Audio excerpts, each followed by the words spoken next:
কোনোভাবেই 12 তারিখ তাদের পক্ষে রায় দেবে না।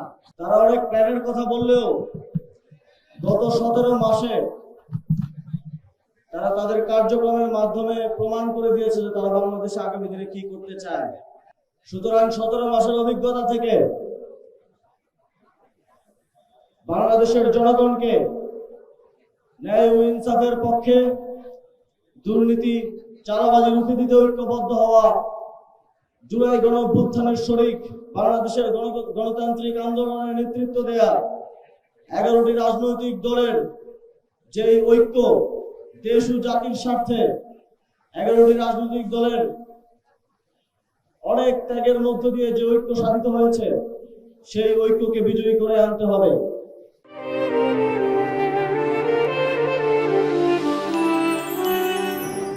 আমরা দেখি যে বিভিন্ন আসনে, আমি সারা দেশে যখন কয়েকটি আসনে আমাদের গেলাম, সেখানে দেখলাম যে একটি রাজনৈতিক দলের 3 জন প্রার্থী, 4 জন প্রার্থী, অথচ আমাদের 11টি রাজনৈতিক দলের বাংলাদেশে প্রত্যেকটি আসনে শুধুমাত্র 1 জন প্রার্থী। আমাদের প্রত্যেকটি রাজনৈতিক দলের প্রার্থীরা বিগত 1 থেকে 1.5 বছর মানুষের দুয়ারে দুয়ারে গিয়েছেন, পরিশ্রম করেছেন। তারপরে যখন দেশ এবং জাতির স্বার্থ সামনে এসেছে, তারা তাদের এত পরিশ্রম, এত কষ্ট, নেতাকর্মীদের কষ্ট সবকিছু ত্যাগ করে ঐক্যবদ্ধ হয়েছেন, কাঁধে কাঁধ মিলিয়েছেন। অথচ চাঁদাবাজরা, দুর্নীতিবাজরা তাদের ভাগ বাটোয়ারার জন্য এখনো 4 জন 5 জন করে প্রার্থী দিয়ে আছেন। যদি তারা বিজয়ী হয়ে আসতে পারেন, তারা তাদের চাঁদাবাজির ভাগ বুঝে নিতে চান। অথচ আমরা দেশের জন্য, জাতির জন্য সর্বোচ্চ ত্যাগ স্বীকার করে ঐক্যবদ্ধ হয়েছি। এখন সময় 11 দলীয় ঐক্য জোটের সকল নেতা কর্মীদের ঐক্যবদ্ধ হওয়া। এখন সময় বাংলাদেশের জনগণের ঐক্যবদ্ধ হয়ে 12 ফেব্রুয়ারি ন্যায় ও ইনসাফের পক্ষে, আধিপত্যবাদ বিরোধী এবং সংস্কারের পক্ষে, সুশাসনের পক্ষে 11 দলীয় ঐক্যকে বিজয়ী করে নিয়ে আসা। আমরা দেখছি অনেকেই নির্বাচনের সময় সরকার গঠন করার স্বপ্ন দেখছে, কিন্তু আমরা তাদের নির্বাচনের প্রচারণায় প্রত্যক্ষ করছি প্রত্যেকটি জেলায় জেলায় গিয়ে তারা ভুলভাল কথা বলছেন। নীলফামারীতে যেখানে মেডিকেল কলেজ আছে সেখানে বলছেন মেডিকেল কলেজ করে দিবেন। কুমিল্লায় যেখানে ইপিজেড 25 বছর ধরে আছে সেখানে বলছেন ইপিজেড করে দিবেন। আমরা দেখছি যে ময়মনসিংহে যেখানে ভুট্টা চাষ হয় সেখানে বলছেন সয়াবিনের চাষ হয়।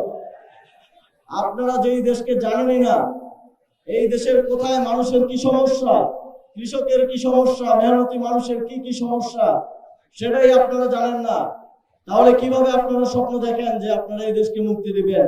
সুতরাং বাংলাদেশের জনগণকে সিদ্ধান্ত নিতে হবে, তারা কি দেশের অলি গলি থেকে উঠে আসা, রাজপথ থেকে উঠে আসা, গণঅভ্যুত্থান থেকে উঠে আসা নেতৃত্বের পক্ষে তাদের রায় দিবেন, নাকি বিদেশে আরামে আয়েশে জীবন যাপন করা আপনার আমার সমস্যার কথা যারা জানেন না তাদের প্রতি গণনায় দিবে?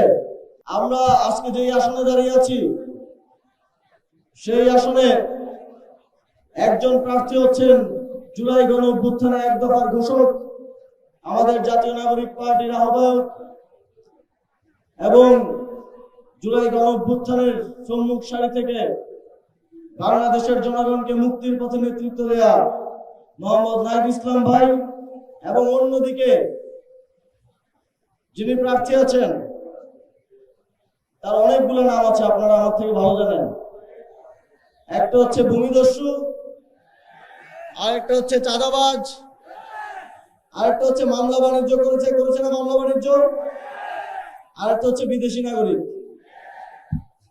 আমরা দেখি জাতীয়তাবাদের কথা বলে তারা বিদেশি নাগরিকদেরকে মনোনয়ন দিয়েছে।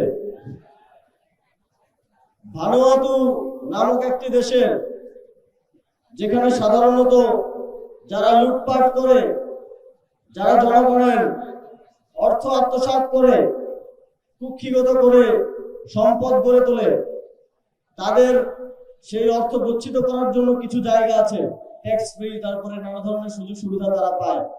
তার মধ্যে একটা হচ্ছে ভানুয়াতু। তো তিনি ভানুয়াতুর নাগরিকত্ব নিয়েছেন। তিনি ভানুয়াতুর নাগরিকত্ব